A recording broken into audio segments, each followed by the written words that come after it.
Well, it's the end of day one at the AIMed conference, and we have with us Dr. Anthony Chang, who is the thought leader, the starter, the brainchild of AIMed movement. How have you found today?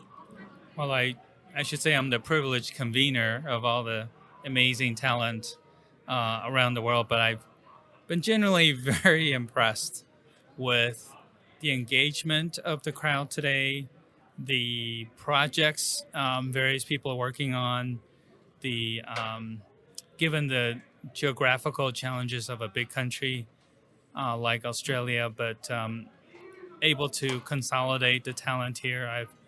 I think great hopes to see Australia as one of the leading countries in AI medicine. And that's certainly the case. We have a good AI adoption across so many other different sectors, but a lot of people who've been talking to me today have said they feel as though Australia's lagging behind. Maybe it's our regional diversity, maybe it's our geography, maybe it's just the lack of desire to want to take up AI in medicine. Are you looking forward to the forward journey with AI and this movement, talking to lots of different people? Yes, I have the privilege of visiting a lot of countries these days. I just got back from Canada prior to Australia, and I think every country has its own issues. Even the countries that I think most of the people in this sector feel like are ahead have their own issues. The U.S. has its own issues, just like China does. So I don't think anyone is surging ahead. I do think that we can learn from each other's countries' issues and limitations, and a problem in Australia could easily be solved by a solution that already exists in Estonia and vice versa. So I do think this movement needs to be global, and not just for the esprit de corps of people in this sector, but also just to share ideas and solutions to each other. As the founder or the facilitator of the movement, as you call yourself, what's been your key takeaway from all of the fantastic information around today? Maybe not so much a takeaway, but the continued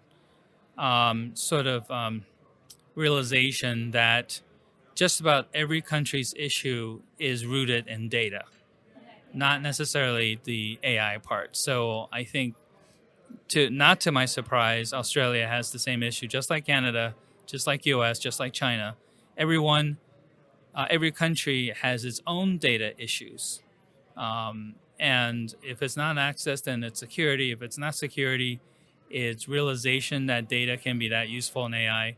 If it's not that, it's going to be something else. So every country has a serious flaw in the area of data, and having that data be available as the foundational layer for artificial intelligence.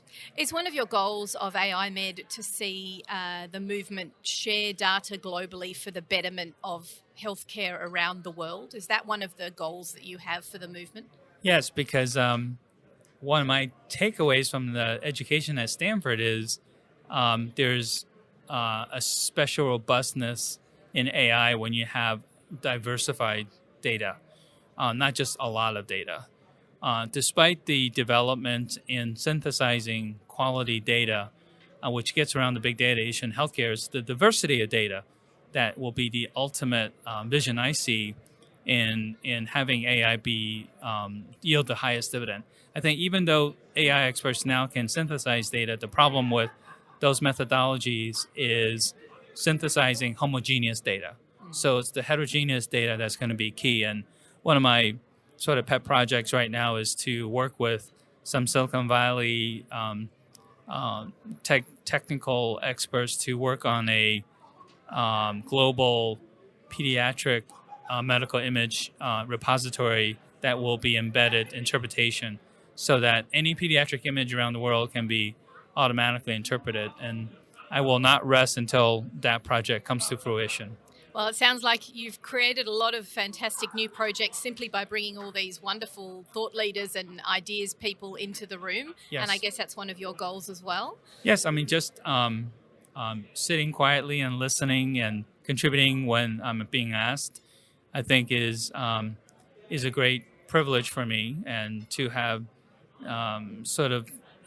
the receiving end of a lot of smart comments and at the same time being able to contribute in a meaningful way is what I enjoy the most. And that's one of the foundations of AIMed, of course, is collaboration, listening, workshopping, having all the ideas floating around and seeing what becomes of it. And I guess that's one of the things that you yourself can be very proud of as the facilitator.